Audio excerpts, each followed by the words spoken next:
je suis un passionné, tu vois. Et donc, j'avais envie de mêler passion à business et surtout, naturellement, des gens sont venus à moi pour les accompagner. Honnêtement, Marseille, je l'ai étudié un peu, c'est un marché à part. Déjà, c'est une ville à part. Il suffit d'y aller et d'y passer 2 jours pour voir que c'est un monde quand même particulier. Sur du Airbnb, si tu fais pas x2 sur le chiffre d'affaires, Ça vaut pas le coup. ça vaut pas le coup. Et non, désolé. Pas de générique Money Tree aujourd'hui. Mais bon, peut-être que vous en aviez un peu marre aussi d'entendre ce générique, donc ça fera pas de mal. Puisque vous vous apprêtez aujourd'hui à écouter un épisode dans lequel je suis intervenu en mode guest. Le mode guest, c'est quand j'interviens en tant qu'invité au micro d'un autre podcasteur. Ça vous permettra d'en savoir plus sur moi en découvrant des choses que je ne partage pas forcément ici sur Money Tree, mais que j'ai dû partager ailleurs dans d'autres interventions. À la fin de l'épisode, n'oubliez pas de vous abonner si ce n'est pas déjà fait et à rédiger un avis 5 étoiles sur Apple Podcast et Spotify pour Money Tree, bien sûr, mais également pour le podcast sur lequel j'ai été l'invité. En attendant, je vous souhaite une excellente écoute. Salut à tous, bienvenue sur Ça fait un bail, le podcast pour lancer votre projet immobilier. Je suis pour la 3e fois, je crois, ou 4e. 4e fois, avec Julien Calamotte, qu'on voit une fois par an. Ouais, en moyenne, c'est ça. On vient d'enregistrer un épisode sur Money Tree, son podcast, où il m'a interviewé sur un peu toutes les actualités du moment. Écoute, intéressant de voir, de parler de plusieurs projets avec toi. Développement de Artae sur investissement clé en main, un gros focus sur Toulouse.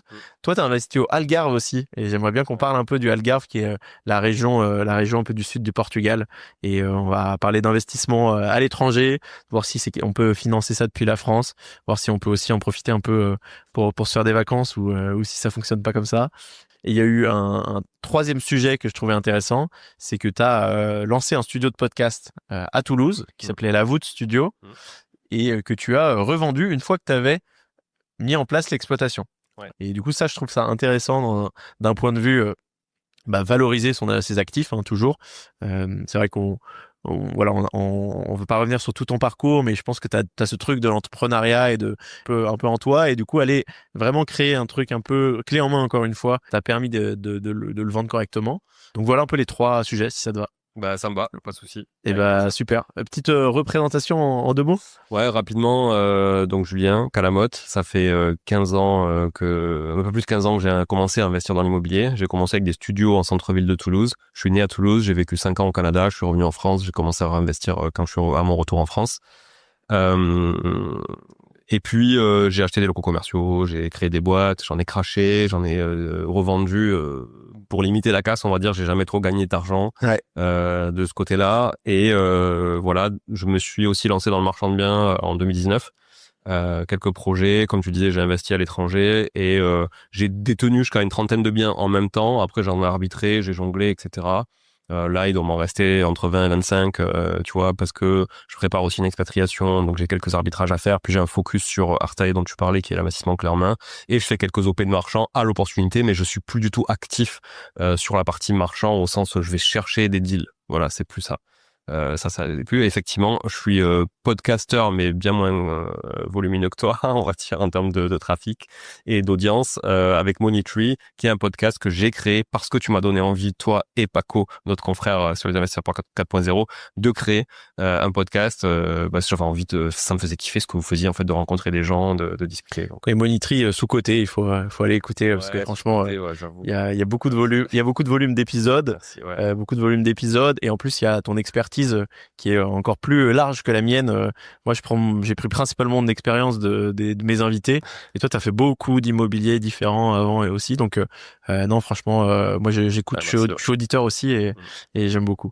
Est-ce que tu peux nous parler de Artae, du développement et qu'est-ce que c'est de lancer en 2025, de développer en 2025 une boîte de clés en main quand la plupart des acteurs sont un peu branle-ballants. Ouais. Écoute, je sais pas par où commencer, mais en fait, il y a 2 sujets. Il y a un sujet où déjà c'est un sujet IMO, donc pour moi c'est important parce que c'est une de mes passions. Moi, je suis quelqu'un très passion, donc j'ai une passion poker, j'ai une passion triathlon, j'ai une passion IMO qui est en fait la passion qui dure le plus longtemps. Okay. J'ai vu que t'as mis ton fils au triathlon, mais pas au poker. Ouais, non, pour être pas être majeur encore. Il est pas majeur. Et c'est sa 9e saison de triathlon, il a 15 ans. C'est fort. Donc, non, puis là, il commence à avoir un gros niveau en plus, donc c'est cool. J'ai acheté un nouveau vélo, du coup. J'ai dit, écoute, tu gagnes cette course, je t'achète un vélo. Alors, gagner la course, tu vois, sinon, je pense qu'il aurait pas gagné, tu vois. Et donc là, il est content. Et du coup, on a gagné notre appel. Mais donc je suis un passionné, tu vois. Et donc j'avais envie de mêler passion à business et surtout naturellement des gens sont venus à moi pour les accompagner parce que j'avais écrit un bouquin en 2020 qui s'appelle S'enrichir grâce à l'immobilier. Donc ça fait 5 ans maintenant, tu vois. Il est toujours d'actualité parce qu'en fait mon discours il a pas changé. Là où tu vois beaucoup sur les réseaux sociaux des discours qui changent, hein, c'est-à-dire que les gens qui vendaient une formation sur tel truc en 2020 vendent une formation sur un autre truc aujourd'hui parce que ça marche plus. Donc moi je suis toujours raccord sur mon discours depuis 15 ans. C'est je fais de l'immobilier pour du moyen long terme parce que de toute façon tu peux pas faire autrement. C'est très difficile d'avoir une vision de l'immobilier à court terme. Voilà. C'est une vision de l'immobilier. Mais je pense que c'est pas la vision universelle, en tout cas, si ton projet il est dans 15 ans, 20 ans, 25 ans, etc. Parce que tu as un couple rendement-risque à respecter. Et ça, c'est partout. Donc, en fait, je voulais mêler... J'avais des gens qui me sollicitaient. Donc, j'ai créé un site qui s'appelait investiratoulouse.com en 2019. Et à l'époque, j'étais dans le comité de direction. Mon dada, c'était l'e-commerce, le marketing, le digital. Et je faisais ça soir et week-end. Par passion. Et j'accompagnais des gens et ça fonctionnait. Et là, c'était déjà du clé en main ou clé en main, mais franchement pas professionnalisé. Tu vois, alors oui, je facturais, j'avais une boîte et tout, j'ai toujours eu des boîtes, donc j'ai toujours eu une holding, etc. pour facturer des choses actives, mais c'était pas vraiment structuré tout ça. Et puis franchement, c'était vraiment donné comme tu vois expérience parce que quand je revois les tarifs que j'avais, aujourd'hui ils sont plus les mêmes et de toute façon je pourrais pas faire vivre une boîte avec ces tarifs-là, c'est impossible, tu vois. Ça, je l'ai fait pour des potes aussi où je leur ai géré tous leurs trucs. Je me souviens pour 10 000 balles. Ouais. Déjà, j'avais trouvé le bien en off-market pour eux. Ouais. Donc, ils avaient gagné 30 000 euros déjà. Ouais. Ou 40 000 sur une enveloppe à 200 000. Non, mais 10 000 balles, t'es gentil. Moi, je facturais 4 000 balles. 4 000 et tu faisais tout. Attends, moi, je gérais les travaux et tout. Moi aussi. Je me déplaçais. Hein. Je faisais tout. Je te jure. 4 000 balles. Et la plupart, c'était des potes. Donc, c'est pareil. Et ça m'a fait plaisir de les aider. Je me suis dit, bon, moi, tu sais, j'étais salarié. Donc, je me suis dit, c'est toujours ça de prix, tout ça. Puis quand j'ai commencé à avoir des demandes, j'ai dit, OK, là, ça a du sens. Puis j'ai commencé à sortir Toulouse, aller dans d'autres villes parce que j'avais des demandes spécifiques pour répondre à des objectifs différents. Là, je me suis dit, bon, investir à Toulouse, ça craint parce que du coup, tu vois, c'est une autre ville. Même si c'était à une demi-heure de Toulouse, mais c'est plus Toulouse, tu vois. Donc, le mec chauvin de cette ville-là, il dit, non, ici, t'es pas à Toulouse, tu vois, t'es ailleurs. Donc, à cette époque-là, j'étais au comité de direction de Safety, qui est toujours pourtant une grosse boîte de mandataires, la numéro 2 derrière IAD. J'étais à direction marketing digital. Ça me plaisait pas trop, on n'était pas trop raccord avec le PDG que je salue, Gabriel. Voilà, qui est un homme brillant et atypique. Et moi aussi, j'ai certains travers aussi, donc ça l'a pas fait. On s'est séparés. Et à ce moment-là, je me suis dit bon ben mets-toi à fond dans l'IMO, en fait. C'est ce que t'aimes, c'est ce que tu sais faire et c'est ce pourquoi les gens viennent te chercher, en fait. Et là, je me suis dit, je vais fonder une marque plus nationale parce que j'ai envie d'accompagner ailleurs. Et avec des rencontres, à force de rencontres, on a créé Artae, qui au début était une agence immobilière pure et dure, transaction, location, gestion. Et finalement, je l'ai transformé en une boîte de clé en main, spécialisée au départ sur la région de toulousaine. Et puis, on a ouvert Bordeaux, on a ouvert Toulouse, on a ouvert Troyes dernièrement, on était à Pau aussi. Donc 3, Seine-et-Marne, pour les Parisiens, ça leur parle. Et le Portugal aussi. Porto, l'Algarve principalement. Et là, on est en train d'ouvrir en Floride. Donc j'ai un collaborateur qui part s'installer en Floride. J'ai parti il y a une semaine, que j'ai eu hier en visio, là, qui vit sa best life. Bon, je lui ai dit, faut pas oublier de faire du business, mais c'est un mec qui adore le business. Donc je sais que, voilà. Et puis il a vraiment le mindset à l'américaine. Donc il sait qu'il faut qu'il se bouge et génial. Voilà. Génial. C'est très difficile, je trouve, d'avoir des personnes qui connaissent le sujet de l'investissement, tu vois, investir à l'étranger, un sujet que j'adore et j'aurais pu faire un épisode sur chaque pays. Oui, mais à chaque épisode, on en parle en plus. Et je n'arrive pas à trouver les personnes, tout simplement. Ouais. Souvent, celles que je trouve, que j'interviewe ou pas, peut-être ils sont connectés avec des gens sur place, mais ils n'ont pas vraiment fait le truc par eux-mêmes et tout. Et les vraies boîtes d'invest locatif clés en main à l'étranger, il y en a peu. Ouais, il y a eu Mastéos qui a essayé de le faire un peu en Espagne, au Portugal, tout ça. Après, honnêtement, je sais pas ce que ça a donné. Après, il faisait beaucoup de communication, donc je sais pas. Ouais, j'avais pas eu beaucoup de projets. Nous, à Porto, on commence à avoir quelques projets. On a du track record, on a des projets qui tournent. Mon associé sur place, elle a fondé aussi une conciergerie. Donc, voilà, c'est des sujets qu'on maîtrise. Aux US, pour le coup, on n'a pas encore de track record, mais ça va venir forcément sur les premiers projets. Bon, voilà. Puis nous aussi, à titre personnel, on a investi, tu vois, à l'étranger, donc c'est intéressant. Aujourd'hui, on a une vingtaine de personnes dans l'équipe. On ne demande qu'à croître et aussi, tu vois, à se développer dans d'autres villes, mais on se développe toujours à l'opportunité. Voilà, c'est ça, Artae aussi, c'est à l'opportunité avec des gens qui ont déjà fait pour accompagner des gens à faire, tu vois. ou en tout cas faire à la place aussi des gens. On a une clientèle expatriée, forcément, parce que ça répond aux besoins. Ouais. Mais on a aussi, et c'est ça qui est assez surprenant, d'ailleurs majoritairement une clientèle locale. C'est-à-dire des gens qui, par exemple, je prends l'exemple de Toulouse, c'est là où on fait le plus de projets, des gens qui investissent à Toulouse, en habitant à Toulouse, mais qui veulent pas faire eux-mêmes. Et pour moi, c'était pas ma cible du tout au départ. Tu vois. Ouais. On disait, ma cible, elle habite pas là où elle investit. Et en fait, si, parce que tu te rends compte quand tu as essayé de faire toi-même, souvent, c'est pas le cas de toi et moi, parce qu'on a fait ça, on adore ça, etc. Mais la plupart des gens qui sont salariés, qui ont un boulot, qui sont occupés, qui ont une vie de famille, etc., ben, ils ont pas le temps. C'est impossible de se faire un réseau quand tu achètes un bien tous les 5 ans. Parce qu'en fait, les gens, ils veulent pas créer du réseau avec toi. Ils ont aucune raison de capitaliser sur un profil comme toi si tu achètes un bien tous les 5 ans. C'est très dur aussi de savoir quelles sont les fausses informations dans une annonce ou ce que te dit un agent, etc. et de faire confiance.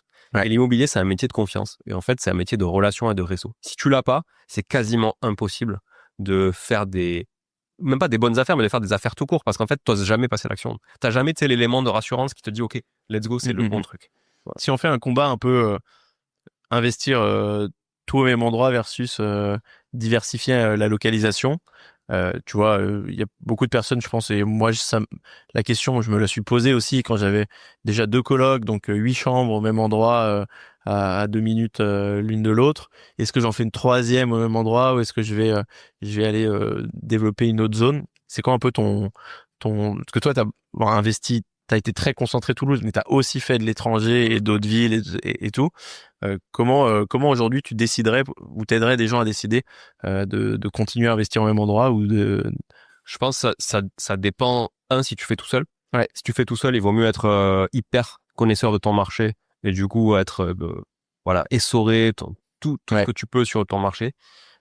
Si maintenant tu es plus dans la délégation, franchement, il faut diversifier parce que pour le coup, il y a 2 avantages à la diversification.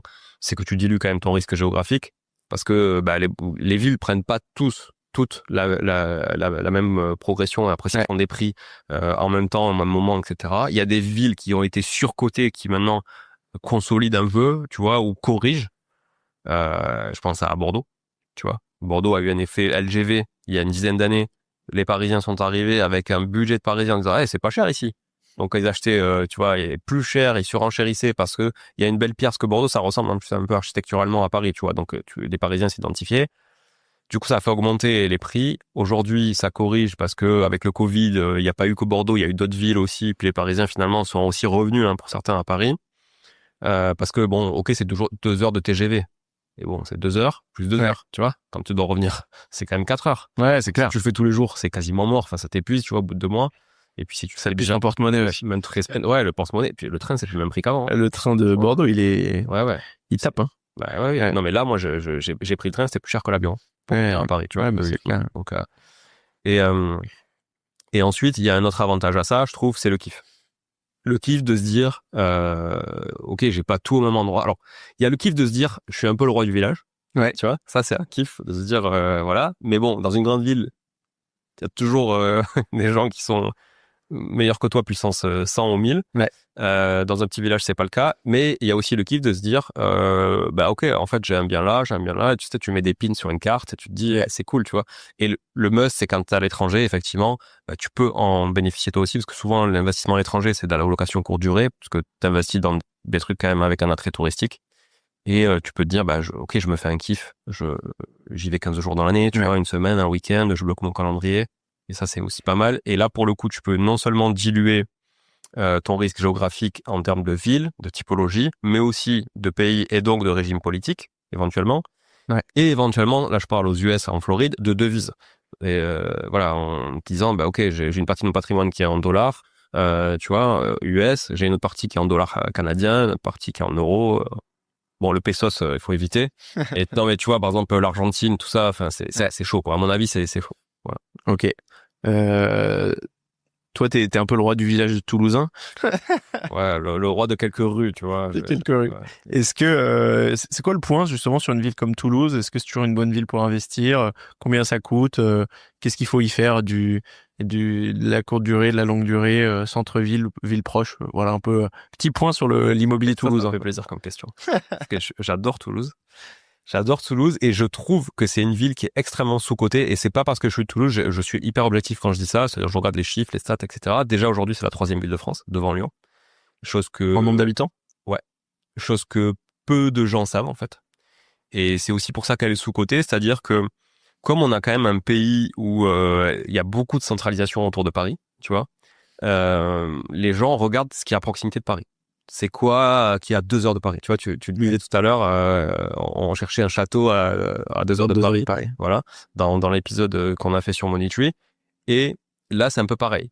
Les gens vont investir à Lille, ça les rassure, c'est pas loin, ils connaissent. Vont investir à Nantes, à Reims, ouais, à Nantes, tu vois, en Bretagne, voilà, Rennes, tu vois. Et du coup, c'est des villes qui aujourd'hui ont un mètre carré qui est quasiment le même que Toulouse.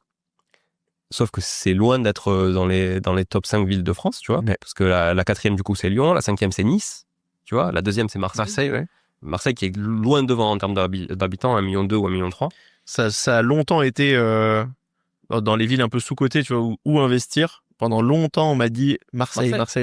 Parce qu'en termes de taille. Ouais. Après, Marseille, c'est un marché à part. Ouais. Honnêtement, Marseille, je l'ai étudié un peu, c'est un marché à part. Déjà, c'est une ville à part. Il suffit d'y aller et d'y passer 2 jours pour voir que c'est un monde quand même particulier, en termes de mentalité, de population, de vie, tu vois, de mode de vie, c'est de propreté et tout. Enfin, c'est quand même autre chose, tu vois. Ouais. C'est vraiment ville du Sud, mais vraiment ville du Sud.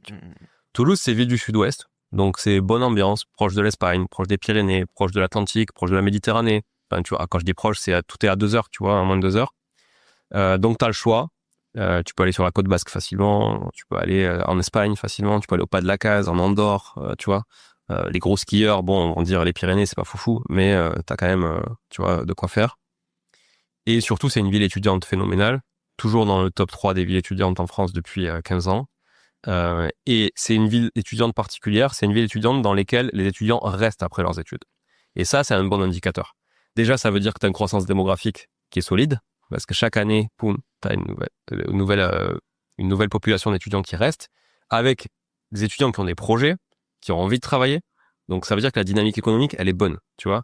T'as pas que Airbus, quoi. T'as des vrais écosystèmes d'entreprises, de startups, etc. Et t'as plein de boîtes que les gens voient à la télé, qui viennent de Toulouse. Je pense à Pierre Fabre, qui est dans le Tarn, mais tu vois, c'est Castres et Lavore, mais c'est à côté, donc aussi ça draine aussi le bassin toulousain. T'as Iron, qui est le leader sur le running, qui est un site e-commerce qui vient de Toulouse. T'as plein de boîtes comme ça. Le groupe Pharmacie Parapharmacie Lafayette, c'est à Toulouse. Ça fait plus d'1 milliard de chiffre d'affaires. Enfin, tu vois, t'as des grosses boîtes, mais personne ne sait que ça vient de Toulouse, tu vois. T'as Big Flo et Oli. Ça, eux, on sait que ça vient de Toulouse, parce que eux, pour le coup, c'est des vrais chauvins.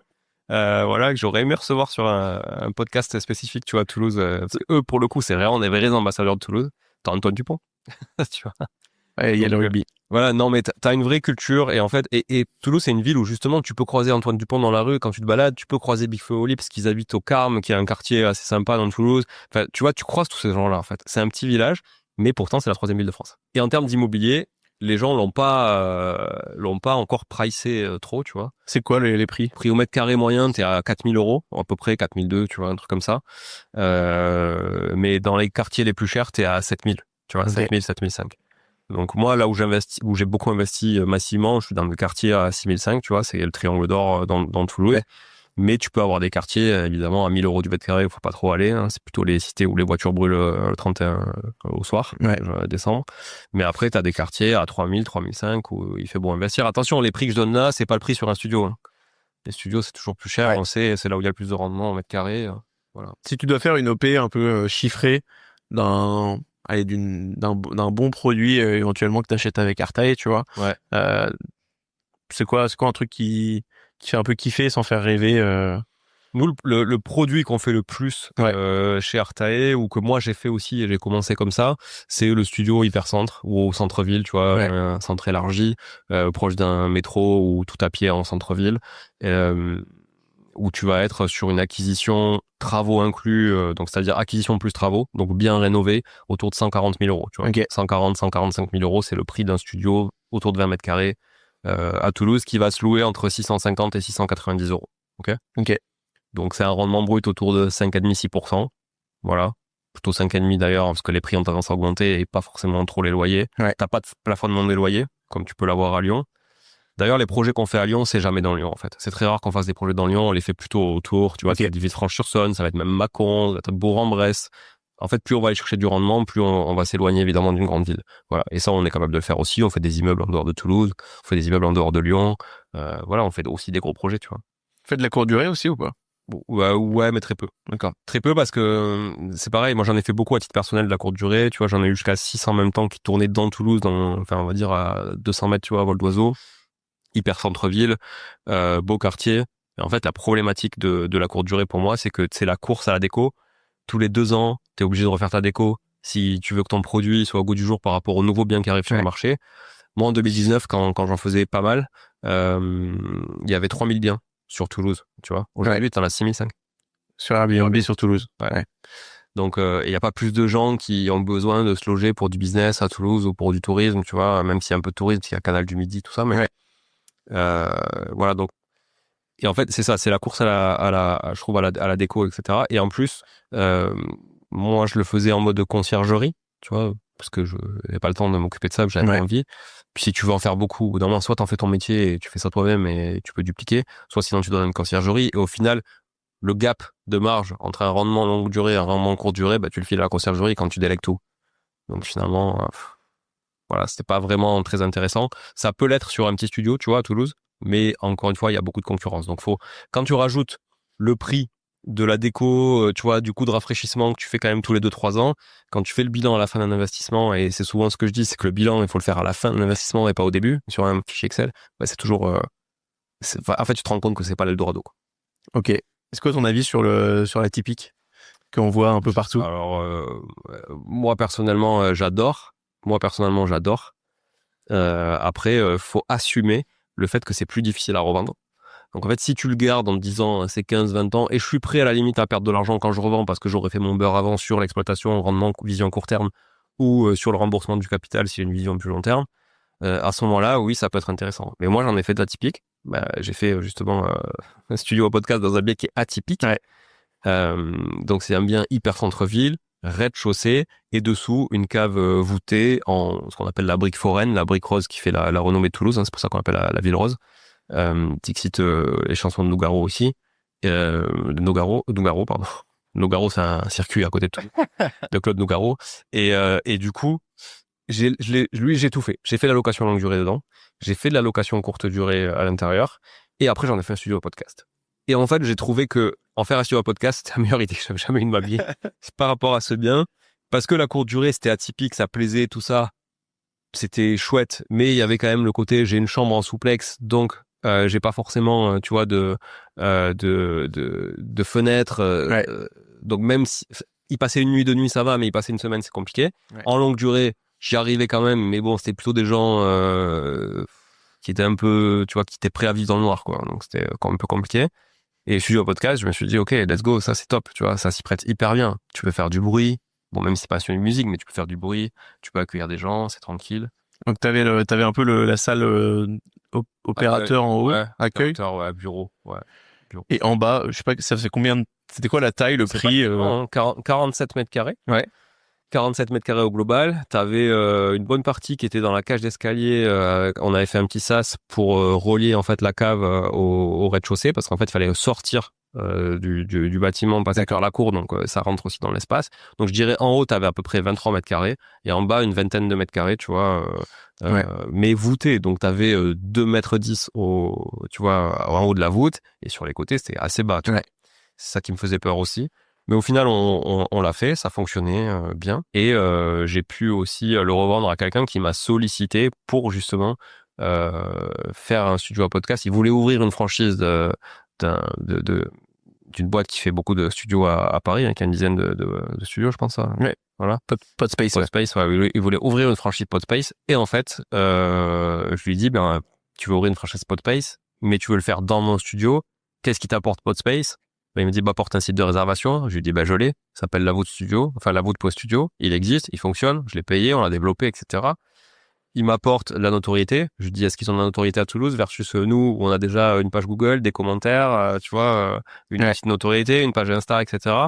À Toulouse, on est quand même plus connu que Podspace, qui au final n'en avait pas. Ok. Et il me dit, mais il m'apporte après les conseils sur le matos et tout. Je lui dis, nous, on a déjà tout et tu l'as testé, ça fonctionne. Et tu lui as vendu le matos avec. Bah ouais. Il me dit, bah ouais, en fait, c'est vrai, t'as raison. Pourquoi je vais ouvrir un truc? Je pourrais acheter un truc qui tourne déjà, tu vois, plutôt que de créer une nouvelle marque. Et il m'a dit, let's go. Donc, il m'a repris le matos, il m'a repris le site, avec le flux des réservations qu'il y avait aussi en cours éventuellement. Et puis, il m'a acheté les murs parce que je lui ai dit, et si tu veux, je peux te vendre aussi les murs avec. Parce qu'au début, je voulais lui louer les murs. Voilà. Lui vendre le fond et lui louer les murs. Et finalement, il m'a dit, bah, ok, let's go. Le mec, il était hyper chaud pour investir. C'était quelqu'un qui était d'ailleurs client Artae sur un autre projet et qui avait finalement abandonné le projet pour investir au Maroc. Bah, finalement, il a fini par investir aussi à Toulouse, mais dans un autre contexte. Ok.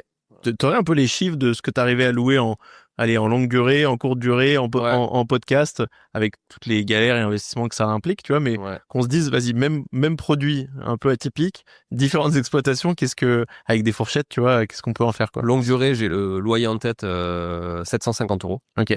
Pour un bien que là, j'ai revendu 240 000. Ok. 240 000, 47 mètres carrés, dans le quartier le plus bourgeois de Toulouse. D'accord. Donc, rue Boulbonne, pour ceux qui connaissent Toulouse.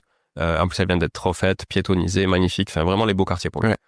Donc, je sais pas combien ça fait du mètre, là, mais bon, voilà. Ça doit faire quoi, 5 000 du mètre? Parce qu'il y a une partie sous-sol. Complexe, donc voilà. Parce que sinon, dans le quartier, c'est plutôt 6 500 à 7 000. Okay. Voilà. Mais, donc là, tu t'achètes t'achètes des mètres carrés moins chers, mais bon, il y a aussi la partie sous-sol. Courte durée, on faisait à peu près 1 500 à 1 800 par mois en courte durée. Le problème, c'est que si tu mets conciergerie, t'enlèves le ménage, le truc, etc., au final, il te reste plus ou moins dans les 800, quasiment un peine plus que... Voilà. Aucun intérêt, franchement, aucun intérêt. Parce que tu portes quand même l'électricité, tu portes... tu vois, il y avait pompe à chaleur explit au rez-de-chaussée, split en bas avec des humidificateurs. J'avais fait installer un truc là de déshumidification qui tournait aussi toutes les nuits et tout. Enfin, franchement, c'est nickel, quoi. Ah, sur du Airbnb, si tu fais pas x2 sur le chiffre d'affaires, ça vaut pas le coup. Ça vaut pas le coup. Je sais pas si x2, tu trouves ça... x2, ça dépend de ce que tu as payé, en fait. Ça dépend de ce que t'as payé. Tu vois, un studio, par exemple, à Toulouse, moi, j'ai eu fait mais c'était les belles années, mais j'ai eu fait des années où il me restait 900 € par mois pour un studio à Toulouse versus 600 à l'époque, tu vois.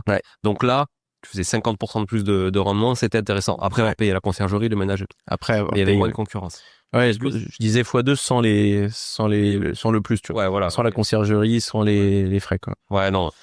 x2, c'est chaud, quand même. Ouais. Et après, podcast. Alors, moi, j'ai créé le studio à la base pour moi, en me disant, je vais utiliser ça, et c'est ma boîte qui va le louer aussi, à ma SCI, qui détenait les murs, en me disant, on va développer la chaîne YouTube aussi, et donc on va faire uniquement des épisodes en présentiel sur Monitree, sur mon podcast. Et je me suis dit, je vais faire venir les Parisiens à Toulouse qui veulent enregistrer sur le podcast. Bon, c'était un échec. Parce que tu te rends compte qu'un Parisien, il va pas bouger trop de Paris, c'est compliqué. Et moi, j'allais à l'époque enregistrer des épisodes avec des invités sur Paris, tu vois, donc je me déplaçais. Et sans rien leur facturer en plus, tu vois, donc ça me coûtait. Voilà. Là, je me suis dit, je vais les faire venir. Bon, j'ai quand même fait 1 an et demi d'épisodes en présentiel. Tu vois, j'ai réussi à tenir le truc, voilà. Mais au final, j'ai eu beaucoup plus aussi d'invités du cru, tu vois, local. Donc, ça commençait à devenir un podcast un peu trop toulousain. Tu vois. Ouais, je vois. Et ça m'embêtait un peu. Ou du sud de la France, peut-être. Voilà. Je sais pas si tu les faisais. Ouais, aussi, il y en avait qui venaient de Montpellier, ou tu vois, voilà. Et je me suis dit, bon, ça m'embête quand même, parce qu'il y a beaucoup de business qui se fait à Paris et tout. Et du coup, d'ailleurs, j'avais créé un autre podcast qui s'appelle Le Gratin Toulousain. Et là, je voulais faire un truc hyper chauvin, mais je l'ai jamais lancé. J'ai fait un épisode, premier épisode et tout. J'ai fait la genèse et tout. J'ai un logo, j'ai le néon. C'est énorme. Et je voulais faire venir que des gens qui avaient une influence au-delà de Toulouse, mais qui étaient de Toulouse. Comme Bill Foley, comme Antoine Dupont, tu vois, Jean-Luc Reichmann. J'ai un ami qui a lancé Le Pompon, qui est le podcast des entrepreneurs bordelais. Ouais. Ça, franchement, ça m'a fait kiffer, tu vois. Et c'était bien son truc. Ça lui a permis, lui, ensuite, d'aller développer des choses avec les instances publiques un peu de la ville et tout. Aussi. Et bon sujet de podcast si vous voulez vous lancer, tu vois. Je trouve que faire un podcast juste mais c'est toi qui m'as donné niché par la localisation, c'est toi qui m'as j'en parle de temps en temps. C'est toi qui m'as donné l'idée quand t'as fait l'épisode avec Thibaut de Bye Bye Patron, avec les bonnets de c'est celui où vous m'avez pas invité là, voilà. Et c'est pas moi qui suis à l'initiative du projet. et du coup mais j'ai écouté quand même, tu vois. Et c'est là que je me suis dit, putain, c'est pas con. Et du coup, cette vidéo, elle avait cartonné. Donc, c'était une vidéo où je disais, t'es agent immobilier, tu veux lancer et tu veux développer ton activité, bah, lance un podcast sur ta ville. Et en bout de 15 épisodes, tu vas interviewer le maire et t'auras eu en plus les gens de la ville, les commerçants, les machins, et ils vont t'envoyer du business, tu vois. Et je crois que l'extrait, il a fait 1 million de vues sur Insta. Moi, je l'avais écouté, j'avais pas vu sur Insta, mais j'avais écouté il y a la semaine dernière, j'ai croisé un mec qui m'a dit, c'est toi avec le bonnet? Quel bonnet? Quel bonnet? Ouais, c'est ça. J'étais là, waouh, la vache. Et moi, je voulais faire plus par chauvinisme que par volonté business, tu vois, parce que c'est une ville que j'adore, j'y suis né, puis vraiment, je la trouve tellement sous-cotée que j'avais envie de la promouvoir aussi un peu plus, tu vois, au-delà de ça. Mais bon, voilà. Et donc, pour te donner quelques chiffres sur la partie exploitation podcast, donc nous, on le louait vraiment, on n'a pas fait de communication, tu vois. On a lancé un site, on s'est positionné un peu sur Google, tu tapes Studio Podcast Toulouse, on était dans le top 3, donc t'es même peut-être les premiers, donc ça, c'était plutôt de l'organique pur et dur. On devait faire entre 2000 et 2005 de réservations par mois, tu vois. Donc, c'est pas vraiment, à mon avis, le potentiel, il est à 10-12 000. Et le mec à qui j'ai vendu, qui s'appelle Julien, et que je salue s'il nous écoute. C'est un studio? Ouais, juste voilà. Il y avait un agenda. Ouais. Je pense qu'il a déjà facilement doublé le chiffre et lui, il a vraiment, moi j'ai dit, franchement, ça fait plaisir de le vendre à toi parce que je sais que tu vas l'exposer. Et c'est ça que j'ai envie de voir, tu vois. J'ai pas envie que le mec il achète un truc où ça marche pas, c'est périclite et tout ça. J'ai vendu des business à des gens qui me l'ont racheté et qui ont fondu les trucs et 6 mois après ça n'existait plus. Et franchement, c'est frustrant. Vendu ton truc, t'y es plus, mais c'est frustrant, tu vois.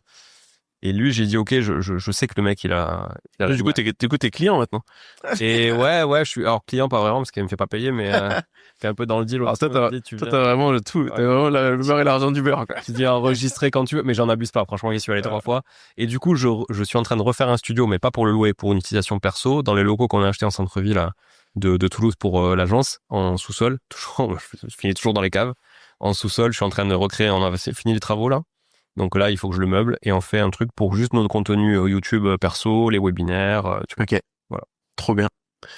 Donc, podcast. Belle aventure. Et rappelez-vous de ce truc-là où, en effet, souvent les biens souplex, etc., c'est pas forcément les plus faciles à vendre, même du rez-de-chaussée parfois.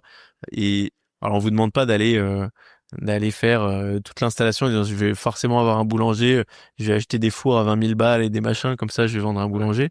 Mais il y a peut-être des idées où il y a un investissement qui est pas si important que ça pour que le corps de métier un peu parfait, et il se projette et du coup tu vends un truc qui est tout à fait. parce que toi t'es même allé plus loin parce que t'as lancé l'activité, donc t'as plus ou moins vendu du clé en main. T'as pas vraiment mon métier en même temps. Pas vraiment un fonds de commerce. Un peu parce qu'il y avait des réservations à venir, il y avait quand même une sorte de... Il y avait une notoriété, il y avait des gens qui revenaient et des gens qui revenaient. Ouais, ça c'est trop bien. Une fois qu'ils sont venus une fois, après ils reviennent. Et qu'il a gagné beaucoup de temps à acheter ça plutôt que de se lancer de toutes parts, quoi. T'avais déjà fait les erreurs. Ouais. Et là, il pense il m'a dit, il pensait à franchiser le truc lui-même et à refaire les choses ailleurs aussi. Okay. Alors j'ai dit, bon, par contre, le nom, la voûte, ça va être compliqué parce qu'il faut vraiment trouver une voûte, quoi, tu vois. Ouais, des caves voûtées, il y en a. Il y en a une au château. Non, mais il y en a fait 180 mètres carrés. Il y en a en Bretagne, il y en a partout. Alors, il y a un peu de mérule, mais il y en a. Tu ressens un peu malade, bon. Ouais. Ok, oui, non, bonne manière de se dire, voilà, comment essayer de vendre un bien un petit peu typique, et c'est souvent là que tu vas chercher des belles plus. Toi, c'est un truc que tu avais acheté il y a longtemps? Moi, j'ai pas fait de plus-value. Et je le dis pas parce qu'il peut écouter, et je l'ai dit et je lui ai montré, et il a vu combien j'avais acheté. Ouais. Donc j'ai pas fait de plus-value, honnêtement, sur ce bien. Les biens atypiques, je le dis, c'est vraiment difficile de faire de la plus-value. Par contre, voilà, ça m'a permis de le revendre avec un truc clé en main plus facilement. Je l'aurais vendu en location classique, t'as pas de rendement en fait, tu vois, 750 €, 240 000. Bon, ça fait rêver personne, même si c'est un bel emplacement. J'aurais pu avoir une offre pour quelqu'un qui voulait faire qui voulait se faire un bureau en bas et bosser en haut, par exemple. Ou recevoir, tu vois, je sais pas, une psychologue ou, tu vois, un truc par exemple. Oui, c'est ça. Mais nous, à un moment, avec Xavier, mon associé, on cherchait un lieu comme ça, avec studio de podcast et bureau en haut. Ouais, voilà. Tu vois. Et en fait, on en a visité, mais dans des, tu vois, justement, des 20 mètres carrés en haut, on se sentait un peu étriqué. Ouais. On se disait, putain, je sais pas, on n'a pas trouvé notre affaire. Je crois qu'on se voyait mieux peut-être en coworking ou machin. Ouais. Et on avait eu pas mal de problèmes de caves qui sentaient l'humidité aussi.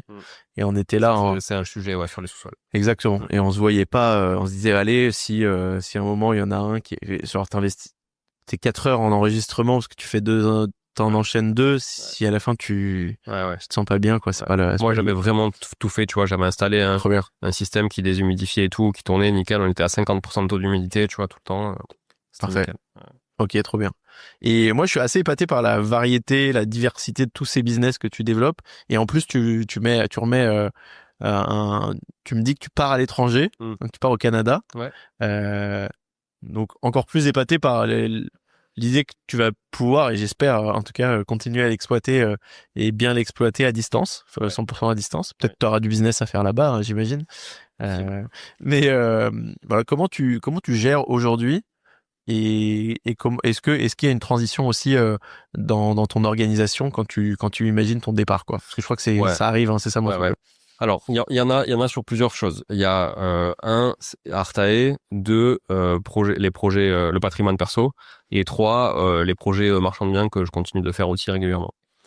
Sur Artae, j'ai fait des recrutements qui ont été des échecs. Ça arrive, un entrepreneur, voilà, et j'aime bien le répéter, mais si on peut donner aussi des conseils des fois à des entrepreneurs qui veulent se lancer, mais pas se lancer, mais plutôt se structurer en embauchant des premiers salariés, il y a des périodes d'essai. C'est un des seuls trucs qui couvre, pour le coup, un employeur versus un salarié aujourd'hui dans le droit du travail. Utilisez-les. Ah ouais. Ben ouais. C'est fait pour ça, en fait. Honnêtement, c'est fait pour ça. Quand t'es salarié dans une boîte, t'es manager, que t'embauches quelqu'un et qui fait pas l'affaire, tu vas souvent le garder quand même. Parce que c'est pas ton argent, parce que tu te dis, bon, mais on pourra toujours lui faire ça, ou on pourra toujours embaucher quelqu'un qui fera le chose que lui était venu faire, ou alors on mettra au placard. Tout ça, quand t'es une petite boîte, tu peux pas te le permettre. Déjà, tous les mois, tu dois recommencer pour aller payer les gens à la fin du mois, etc. Qu'il y ait du business ou qu'il n'y ait pas de business, parce que c'est pas leur sujet à eux, c'est le tien. Et c'est ça, la difficulté de ton business, c'est que y a pas un grand recurring, quoi. Tu recommences tous les mois. Ouais. J'ai pas de recurring. Maintenant, on a un bel éventail de services quand même, tu vois, où on peut suivre nos investisseurs de A à Z sur pas mal de choses. On vend des cuisines, ou c'est notre marque de cuisine, par exemple, tu vois, des choses. Enfin voilà, on a créé une dilution du risque quand même en ayant beaucoup plus de lignes de chiffre d'affaires que juste un chasseur IMO, quoi. Tu vois, un chasseur IMO, il a juste 2 mandats de recherche. Nous, on a pléthore de services aussi derrière. Il y a la gestion locative aussi, mais bon, la gestion locative, c'est du gagne petit, honnêtement. Voilà, les gens font ça pour revendre un portefeuille de gestion, mais en soi, c'est pas rémunérateur pendant que je suis là, quoi. En fait, l'idée même, c'est d'accumuler des lots et de les vendre très vite, quoi, tu vois, parce qu'en soi, c'est gérer que des merdes, voilà. Mais on le fait parce qu'on est obligé de le faire pour nos clients. Donc, mauvais recrutement, ça m'a coûté en argent, en temps, en coût d'opportunité manqué aussi, parce que finalement, du coup, tu dois recommencer. Ça, c'est un peu stressant pour moi sur justement certains postes spécifiques. Par contre, j'ai fait des très bons recrutements et j'ai des gens en or aussi, et il y en a plus que des mauvais recrutements, et c'est sur eux que je compte aussi. Et on est, je te dis aujourd'hui, on est une vingtaine, on est 19 dans l'équipe, et tout le monde partage les mêmes valeurs, tout le monde est impliqué, tout le monde est engagé. Et ceux qui le sont pas, en fait, naturellement, ils restent pas, tu vois. Pour l'instant, tout le monde reste. Il y a une personne qui est partie, tu vois, en 3 ans. Il y a une personne qui est partie et les autres gens qui sont pas restés, c'est nous qui avons décidé de nous en séparer. Donc voilà, parce que ça faisait pas l'affaire et donc ça s'est très très vite pour différentes raisons d'ailleurs, mais c'est comme ça, c'est le jeu de l'entrepreneur. Donc pour Artae, j'ai pas vraiment de problématique parce que déjà moi je pilote la boîte au quotidien et j'y suis. Le seul truc que je vais plus faire, c'est mettre les mains dans le cambouis au local, mais c'est aussi un mal pour un bien parce qu'en fait ça va me servir, ça va m'obliger à ne pas le faire. Parce qu'en fait personne m'oblige à le faire, il y a que moi qui m'oblige à le faire. En soi, tout ce que je fais moi, les gens de l'équipe peuvent le faire. C'est juste que c'est la facilité. T'as une couille qui arrive un vendredi à 20h, je vais pas déranger un collaborateur, je vais le faire, prendre le bagnole et puis je vais y aller, tu vois. Là, je serais obligé de trouver d'autres solutions. Peut-être des indépendants, des choses comme ça. Sur la partie patrimoine perso, j'ai commencé à arbitrer quelques trucs. Les murs du podcast en faisaient partie. Le studio en faisait partie aussi parce que je ne voyais pas gérer ça. Et, voilà. Et il le sait, Julien qui a racheté, je lui dis franchement, je m'en vais. Le projet de l'expatriation, il date il y a 4 ans. Hein, donc, on l'a initié il y a 4 ans. Mais la décision s'est faite un peu plus tard. Et du coup, j'ai dû me séparer de trucs. Malgré tout, j'ai aussi racheté des locaux commerciaux, j'ai racheté un immeuble, je viens de racheter un truc au Portugal, enfin, tu vois. Donc, en fait, je suis en train de racheter un truc au Portugal. Donc, je continue à développer quand même. Mais en même temps, c'est mon métier que de gérer pour les autres. Donc, je peux très bien aussi gérer pour moi. Enfin, je veux dire, tu vois, avec l'équipe et tout ça. Donc, j'ai moins de problématiques à partir aujourd'hui à l'étranger en laissant un patrimoine en France parce que je sais que ça va être bien géré parce qu'on le fait déjà pour nos clients. même si les équipes le feront moins bien pour nous, parce qu'en fait, la priorité, c'est toujours les clients, mais au moins, je sais que ce sera fait. Et après, le troisième sujet, c'est... donc déjà, je vais continuer de développer la France, parce que l'idée en partant au Canada, c'est d'accompagner des Nord-Américains à investir en France et au Portugal, et en Floride, pour ceux qui adhèrent à Trump. Ceux qui adhèrent pas à Trump, ils iront investir au Portugal. Donc ça, c'est le truc. Par contre, accompagner des gens pour investir au Canada, c'est plus compliqué parce que si tu es étranger aujourd'hui, le gouvernement a interdit les étrangers d'investir au Canada. Okay. Donc il faut que tu sois soit résident permanent, soit que tu aies un visa de travail permanent aussi, enfin assez solide, et ou que tu sois citoyen canadien. Mais par contre, accompagner des gens qui veulent s'installer au Canada pour leur trouver un bien, que ce soit en location ou pour leur gérer des travaux ou pour leur trouver un bien en acquisition, pourquoi pas. Mais pour l'instant, c'est pas prévu. L'avantage que je vois là-dessus, c'est que comme il y a 6 heures de décalage horaire en moins, ça veut dire qu'à 14 heures là-bas, il est 20 heures en France, et qu'à partir de 14 heures, moi, je suis plus sollicité normalement, parce que à 20 heures, j'ai plus personne au bureau, tu vois, donc ou en tout cas d'actifs. Donc, je suis plus sollicité, donc ça veut dire que je peux me permettre de développer. En fait, j'ai 2 journées, quoi, tu vois. Et ça, c'est mon kiff. Il a déménagé au Canada pour pouvoir travailler 18 heures par jour. Franchement, c'est mon kiff. Et moi, désolé à Sabrina, ma femme, à qui je ferai écouter l'épisode, mais en fait, c'est mon kiff, le travail. J'adore ça. Et tu vois, j'ai une grosse valeur travail, et j'aime ça. Je suis un peu un stakhanoviste, tu vois, du truc. J'adore ça. Et souvent, je travaille pour rien, en fait. Tu vois, c'est-à-dire que je pourrais en faire beaucoup moins pour gagner la même chose. Mais je sais pas, je m'épanouis là-dedans, tu vois. C'est ce qui m'anime et je me réalise dans le travail. Donc voilà, donc je ferai pas tout et n'importe quoi, mais j'adore toucher à tout aussi. Donc c'est vachement important pour moi de faire ça. Et là, je me dis, ok, tu vas consolider et continuer de développer ton activité en France, qui, comme tu l'as dit, il y a beaucoup de concurrents qui mettent la clé sous la porte, qui sont en liquidation. Mastéos, le premier, a fondu les plombs, même s'ils ont vraiment participé à démocratiser ce métier aussi. Hein. Donc franchement, je remercie pour ça, pour le coup, pour la communication qu'ils ont faite. Mais nous, pour le coup, on est en croissance. On a fait x3 de la première à la deuxième année, on a fait x2 de la deuxième à la troisième. Là, j'espère que pareil. Voilà, on a des perspectives, on a une dynamique qui est bonne, et j'espère qu'on va continuer cette dynamique-là. Voilà. Ok. Et sur mes projets de marchand, troisième volet que je fais à l'opportunité, je vais être malgré moi obligé de les arrêter, sauf à trouver des personnes de confiance avec qui je pourrais les faire sur place et qui peuvent piloter à ce moment-là les projets, parce que mine de rien, même si aujourd'hui je fais quand même tout assez à distance déjà, s'il y a une urgence, je peux être sur place. Puis j'aime bien quand même visiter les biens dans lesquels j'achète, tu vois, pour faire des OP de marchand, ne serait-ce que pour valider un budget prévisionnel. Ouais. Moi qui commence à m'intéresser aux marchands là, et qui devrait pouvoir me lancer là dans les prochains mois, c'est quoi toi les OP que t'as peut-être que tu fais ou que t'as fait quand tu t'as démarré? C'est quoi les conseils que tu donnes à quelqu'un à notre ami Théo qui se lance en tant qui démarre sa formation pour devenir marchand? C'est quoi les conseils que tu lui donnes? Premier conseil, c'est avoir une approche très professionnelle de la chose. Mais je pense pareil dans l'investissement immobilier, en fait, tu vois, ce côté entrepreneur un peu. C'est-à-dire de ne pas le faire en mode oui, résidence principale, j'y vais, je vais me mettre dedans. Bon, ça c'est bien pour faire rêver les gens, pour faire 20-30 000 balles, mais voilà. À la limite, fais même que 10 ou 15 000, mais fais-le en tant que pro, quoi, tu vois. Voilà, donc petit projet pour moi. La difficulté du petit projet, c'est de trouver un financement, parce que les banques ne prêtent qu'aux gros projets. D'accord. C'est ce qu'il faut savoir, c'est que en fait sur le financement du marchand de biens, on avait fait un épisode d'ailleurs ensemble que sur le marchand, où je décortiquais une OP là où j'avais fait quasi 300 cas de marge. C'est ça. Donc c'était assez intéressant. C'était une de mes premières OP d'ailleurs sur la division de bâti. C'était ma première OP de division de bâti d'ailleurs. Tu vois, 800 mètres carrés, 13 appartes, voilà. Et avant ça, j'ai commencé par juste des flips sur des appartes, soit que j'achetais bien, je revendais sans rien faire, soit je repimpais un peu, je revendais comme ça. Okay. Maintenant, aujourd'hui, je fais quasiment que de la division bâti. J'ai fait une fois de la division foncière parce que un de mes associés m'a poussé un peu à faire ça, mais ça faisait 1 an et demi que je voulais pas en faire. Je l'ai fait et j'ai regretté. Là, j'ai fait le bilan comptable la semaine dernière. Je perds 50 000 euros sur l'opération. Pourquoi? Parce que t'as pas réussi à revendre. Parce que le marché se retourne. Donc, division foncière, c'est du terrain. Ouais, on a 5000 mètres carrés avec une maison. On a divisé en 2 terrains plus le bâti avec un autre terrain. Maison avec piscine et tout. Voilà. En campagne toulousaine, et à son mauvais timing 2022, tu vois, 2022-2023, mauvais timing, le marché se retourne, surévaluation peut-être aussi de la maison, je pense, et j'ai toujours un terrain en stock 3 ans après qu'on ait démarré l'OP, et si je vends ce terrain au prix qu'il est là, je vais limiter la casse parce qu'on a fait sur la même boîte une autre opération entre temps sur lequel on a fait x2 sur une maison qu'on a achetée. D'accord. Si on fait pas ça, c'est catastrophique. Enfin, c'est, voilà. Okay. Donc là, je pense qu'on va s'en sortir en flat où on va gagner peut-être 10 ou 20 000 balles, mais sur le cumul des 2 opérations. Mais sur l'opération, la première, seule, on perd déjà 50 à 60 000 balles.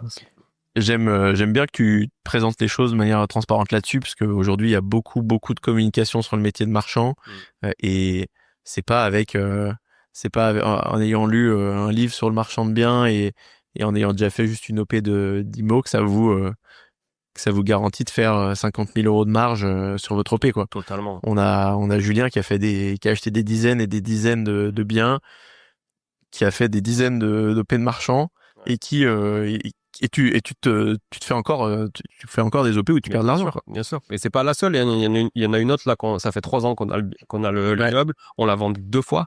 2 fois ça a foiré. 2 fois on a perdu 8 mois. On a dû reconduire le crédit in fine qui est 2 ans. Donc on a reconduit d'1 an aux mêmes conditions, heureusement, avec les taux de l'époque. Donc ça c'était mieux.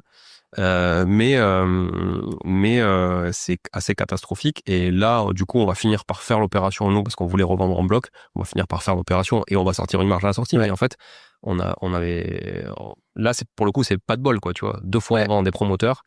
Un qui, finalement, change d'avis et nous laisse que le dépôt de garantie. Mais bon, c'est toujours ça, tu vois. Ouais. Et 2, le mec, il est en redressement. Donc, il peut plus acheter, tu vois. Ouais. C'est le problème des promoteurs en ce moment, c'est pas facile, quoi. Donc, et là, on récupérera pas le dépôt de garantie parce qu'on sera pas prioritaire. Mais sinon, autre exemple, et je vais nuancer après, parce que là, pour le coup, ça peut faire rêver, mais attention. Autre exemple, un projet que je suis en train de déboucler et que je vais signer l'achat et la vente le même jour, quasiment, parce que j'ai tout pré-commercialisé. Enfin, une partie, en tout cas, de ce que je voulais vendre. Là, une agente avec qui je travaille m'appelle et me dit « Julien, je dois rentrer cet immeuble. Combien il faut que j'estime ?» Donc, tu vois, quand t'en es à ce niveau-là dans le process, tu vois, tu te dis, bon, t'arrives vraiment très en amont du truc. Ouais. Et là, c'est pas, j'ai rentré un bien, je te le présente en off-market avant tout le monde. Non, c'est, je vais le rentrer. À combien il faut que je le rentre? Ouais. Donc là, je regarde dans nos clients les recherches qu'on a et tout en ce moment, parce que pour moi, j'avais pas un projet de marchand en tête. Je regarde des clients et tout, et à ce moment-là, il y a peut-être 2-3 clients que ça peut intéresser, tu vois, dans notre portefeuille de recherche qu'on avait en cours. Et je lui dis, bah en fait, il faudrait que tu le rentres à. J'ai donné dans un autre podcast hier. J'ai volontairement pas donné les vrais chiffres, mais je vais donner les vrais chiffres parce que c'était chiant dans ma tête de faire les règles 3 et tout. Donc je vais donner les vrais chiffres. 320 000. Et elle me dit, ok, bon 320. Coup, elle avait pas trop d'idée de ce que ça coûtait dans ce coin-là. C'était 15 minutes d'une ville moyenne, et c'est dans un petit village, tu vois.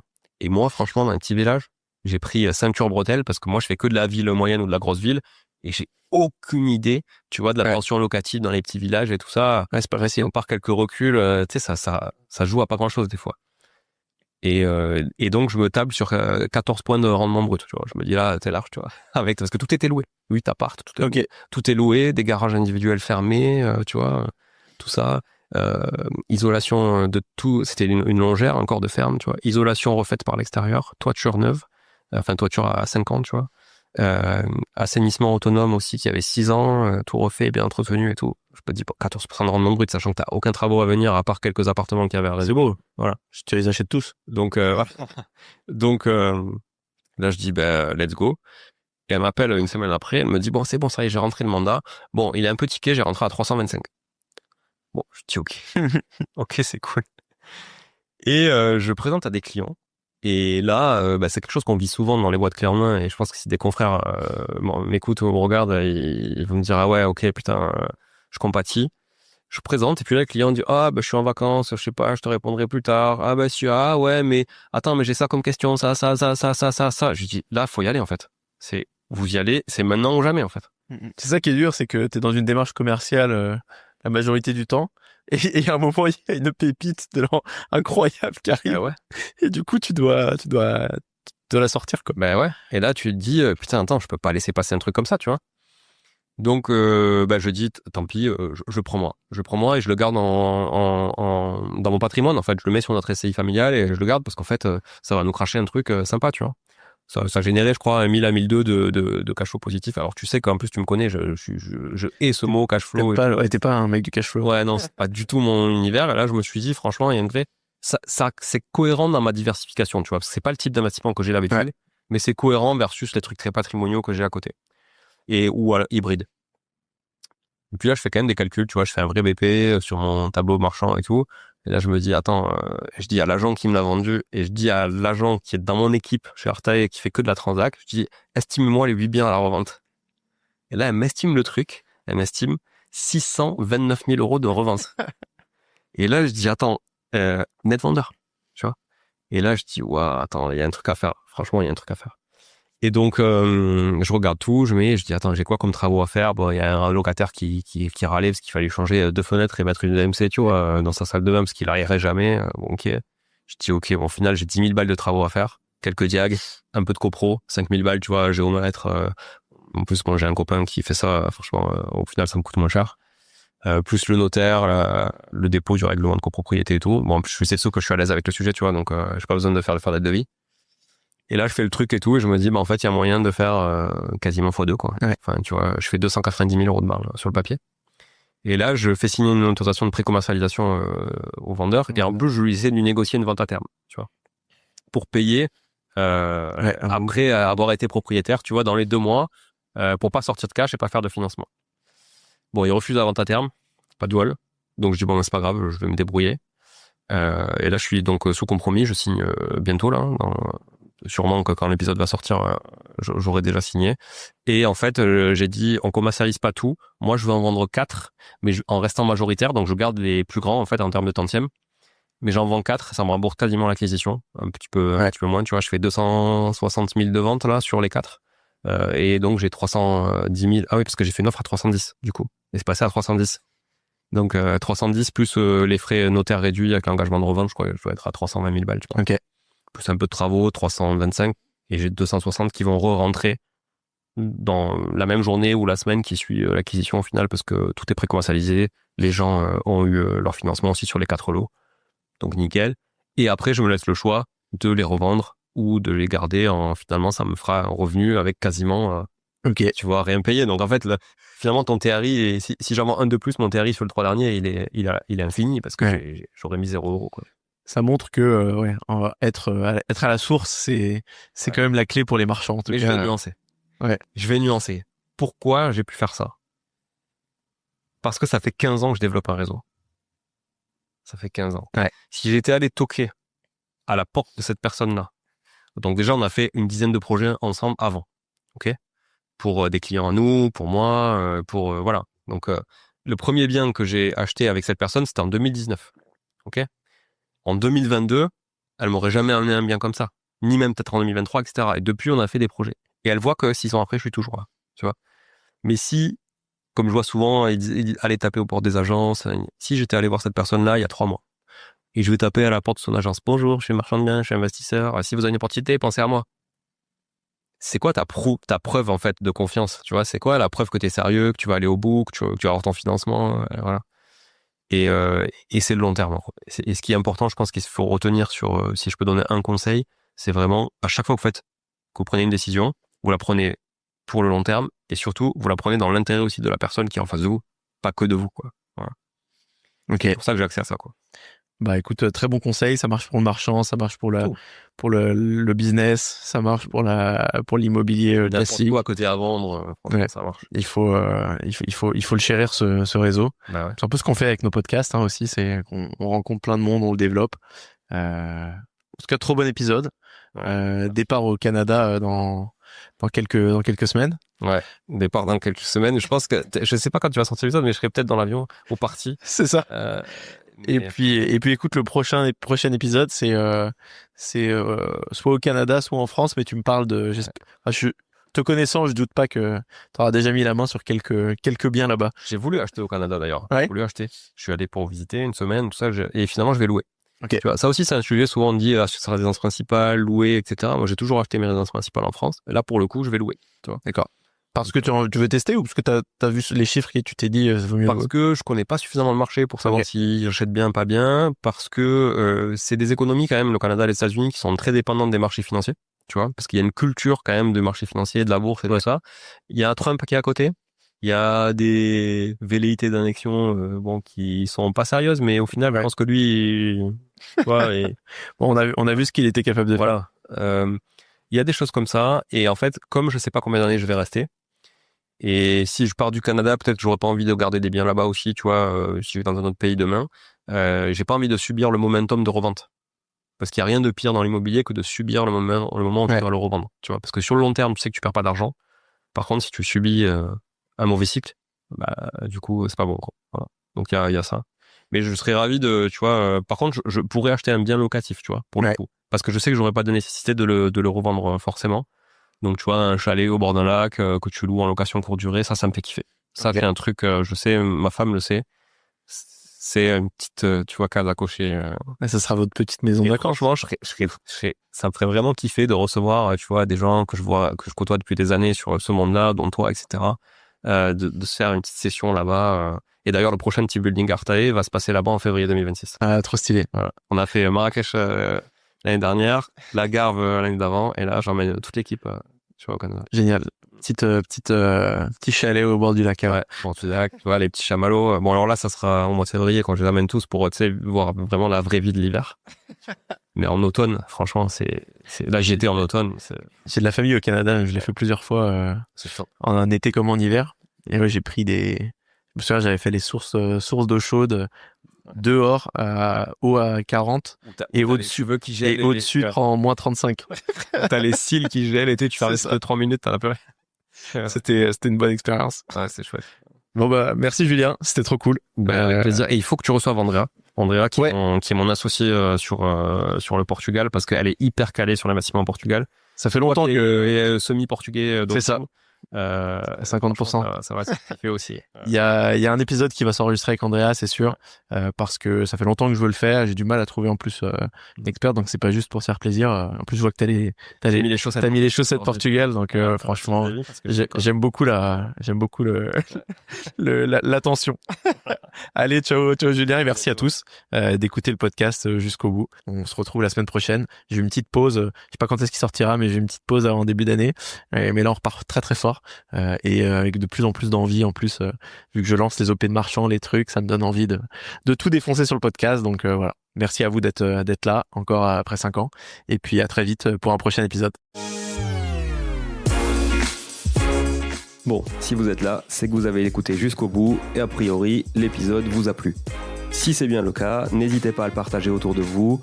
Notez ce podcast sur Apple Podcast et Spotify en laissant un commentaire 5 étoiles. Je ne vous le répéterai jamais assez, mais c'est grâce à vous que ce podcast vit aujourd'hui et peut continuer de vivre en vous proposant un contenu toujours plus qualitatif. Merci encore, je vous retrouve très vite sur un nouvel épisode de Money Tree. En attendant, je vous souhaite la meilleure des réussites dans vos projets et un bon enrichissement. À très bientôt.